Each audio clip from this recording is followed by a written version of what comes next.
With Fitbit releasing their new generation of fitness trackers and smartwatches this month, I have spent lots of time testing and putting together a review for the now very colorful Inspire 3, the sensor-loaded Sense 2, and now it's time to discuss the new Fitbit Versa 4, which doesn't really add any new exciting features of its own, though there have certainly been a few improvements, though there also have been some troublesome downgrades that have been made here as well. So in this review of the Fitbit Versa 4, we're going to talk about the good, the bad, and ugly. Now for those of you new to the channel, this is Colin Jenkins with Connect the Watts, where we cover the latest in connected fitness. So let's begin with the good first, and then as you'll see, things will start to slowly go a bit downhill from there. So similar to the Sense 2, the Versa 4 features the new and improved button, which is actually a button this time around and has been raised up to be made easier to use. When pressed, the button can turn on the screen, can take you to a list of all the apps, and holding the button can have a variety of functions depending on what you decide to set it to via the settings. Personally, most of the time I just had it set to the Alexa integration, but you can also have it mapped to the alarm clock, exercise selection screen, or even Fitbit Pay. And also good here is that Fitbit has further simplified the user interface. And this is really where Fitbit is best, having an easy to use, simple interface that anybody can understand and use right away. And it's a good sign to see this further improved. Simply swipe down to adjust your settings, swipe up to see your notifications, and swipe left or right to cycle through various tiles like weather, exercise selection, your primary goal, which can be adjusted via the app, sleep score, and something that I really appreciate here is the new heart rate tile, which shows you the past few hours of your heart rate history. And all of this looks great and bright on the AMOLED touchscreen, which alongside hundreds of available watch faces, pretty much anyone should be able to find something that they really like here. The Versa 4 is also much lighter now at 24 grams, which is 15% lighter than the previous Versa 3, and also about 10% thinner, despite having the same size display and battery life. A battery life, which by the way will generally last you between 5 and 6 days,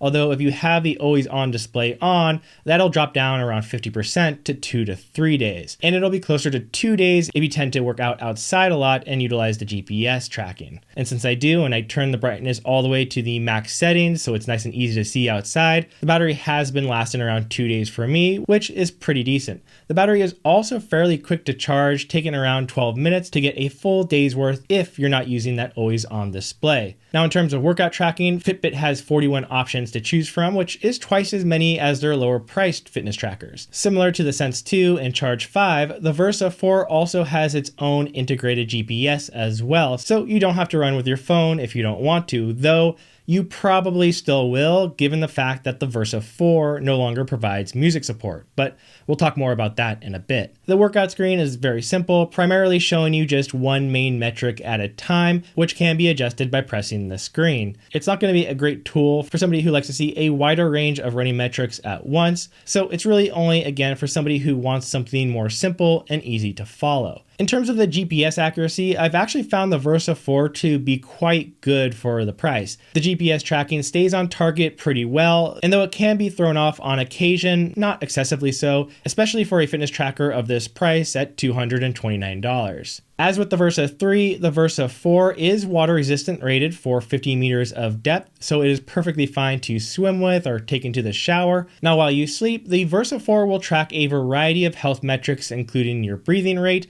HRV or heart rate variability, your skin temperature variation, blood oxygen saturation, and resting heart rate, as well of course as tracking your sleep and breaking it down into the amount of time you spend in various sleep phases. Fitbit uses these health metrics to give you what they call a readiness score to help you better determine how prepared your body is to take on additional training or exertion. And this is really what I like most about the Fitbit Versa 4. All of these metrics in their tracking seem pretty solid, and I've actually found the sleep tracking for the Versa 4 and Sense 2 to be one of the more accurate smartwatches, even tracking naps that I took correctly, which is usually missed by others. Though even though I think the actual tracking is pretty good, I am a bit more hesitant on the scores that Fitbit assigns to them. For me at least, they seem a bit too optimistic. For example, when putting together the review for the Sense 2, I was up pretty late and didn't get much sleep, which Fitbit still gave me a score of 71 out of 100 and a readiness score of 68, which it says is excellent. And I was pretty beat up that day, and I definitely was not feeling very excellent. So take from that what you will. Moving on, we have an improved Bluetooth and a much larger sync range that has been extended from 9 feet to now 30 feet. The Fitbit Versa 4 also can be used to get notifications from your phone. There's also a Find My Phone app, which I use all the time, and there should be call support coming in the near future so that you can take a call directly on the Versa 4 itself. Speaking of things that are not out yet but that Fitbit says are coming, are the Google Wallet and Google Map integration. Again, these are not currently out, so I have not been able to test them, and there has not been a release date announced for when exactly they are coming. Currently, you can still use the Fitbit Pay app, so you can use that as a wallet until then. Also still here on the Versa 4 is the Alexa integration and guided breathing exercise. Though strangely, Fitbit does not have a tile for the breathing exercise like they do on almost every other device. So in order to find it, you're going to have to go to the more hidden app list that you can get to by pressing the side button. This is also, by the way, how you'll be able to find the Where's My Phone app. Finally, I want to mention that I really like the included band as it's very comfortable, and it comes with both small and large sizes included in the box. And these are easily removed and swapped out with various other bands, including the previous Versa 3 and Sense bands. Pretty much any 24mm Fitbit band can be used. Okay, so now let's get into the bad.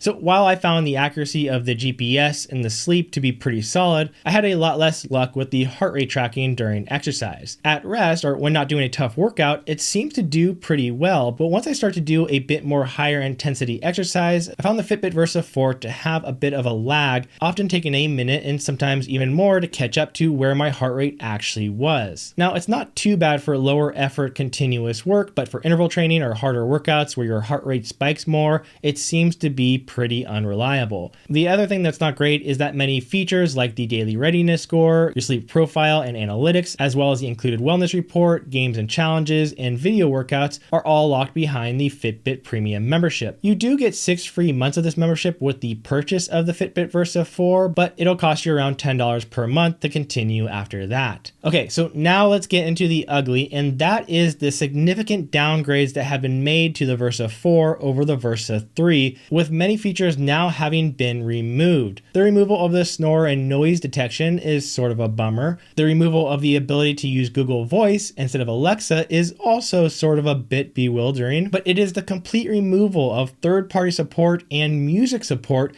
where things get truly ugly here. Removing third-party app support removes the ability to add any additional functionality that might be missing. And this is especially bad when we consider the removal of apps like Spotify, which would allow you to control, play, and even download music so you could go for a run or wherever without your phone, which makes even the integrated GPS here less useful because in most cases, you'll want to bring your phone along while you walk or run in order to be able to listen to anything. And the removal of third-party support, in my opinion, makes it hard to call the Versa 4 and Sense 2 smartwatches. Now they just feel more like premium fitness and health trackers, with not a whole lot different here on the Versa 4 compared to the Fitbit Inspire 3, which cost just $99. Now, the Versa 4 is definitely a very nice fitness tracker, but at a cost that feels like it's closer to a smartwatch, it feels like it's in a very strange place. If you want a simple and easy to use, well-designed fitness tracker, you could go for a much cheaper Inspire 3 or even the Charge 5, and you'll have almost all of the features that come here. Or if you want to spend a little more and have the functionality that comes with having a full smartwatch,